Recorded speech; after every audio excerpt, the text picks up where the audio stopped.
palihog ta sa inyong kamot o musunod ka ako nanumpa na isulti ang kamatuoran o walay lain kundi ang kamatuoran. Uyon ka ba na kini ang atong himuong proseso? Opo. Salamat.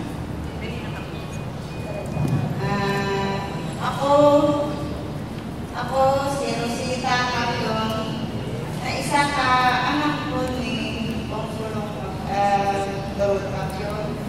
Mamod ko si Rosita Capion. Ang akong panawagan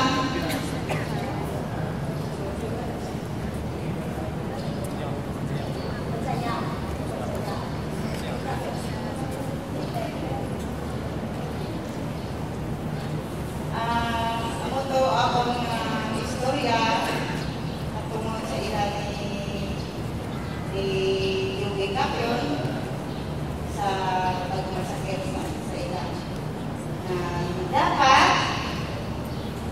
tagaan ng justisya si Joey Capion katutuhan na paanan.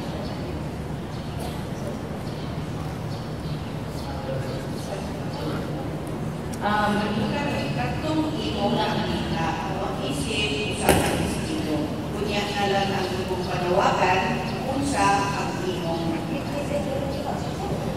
pag-adto namon kay gikan ko sa Bungmal mismo sa Bungmal ko gikan nakabating ko sa lubog nagasalasala ko mangita sa masakyan ako nga motor aron lang maabot ko sa Datal Ayon mismo.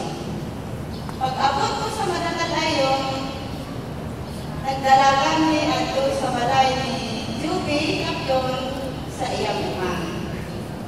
Nakita naman dito ang mga sundalo kay dili ka diretso dito sa patay na lawas ni Joey Capion.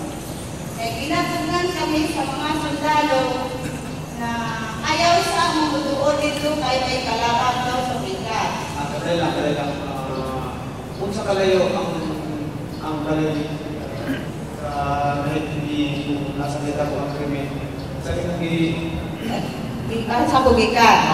Sa Bungmal na mismo. kung sa kalayo. Kung sa motor, 30 minutos na ang dalagan sa motor. 30 minutes. Madunggan pa ang motor. Dunggan yun ang motor. Isa imong kauban. Ako lang isa gikan sa Bungmal, akong driver si Willing. Driver din mo?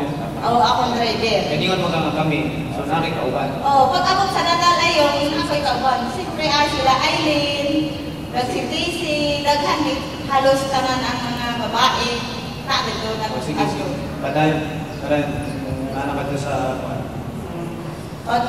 Pagkugong sa mga militar na ayaw mo ato sa payag nila Joey kay may kalaban daw sa bigas. Pero wala kami nagtuo, nagpilit kami nagdiretso dito sa payag ni Joey itong nakatanya.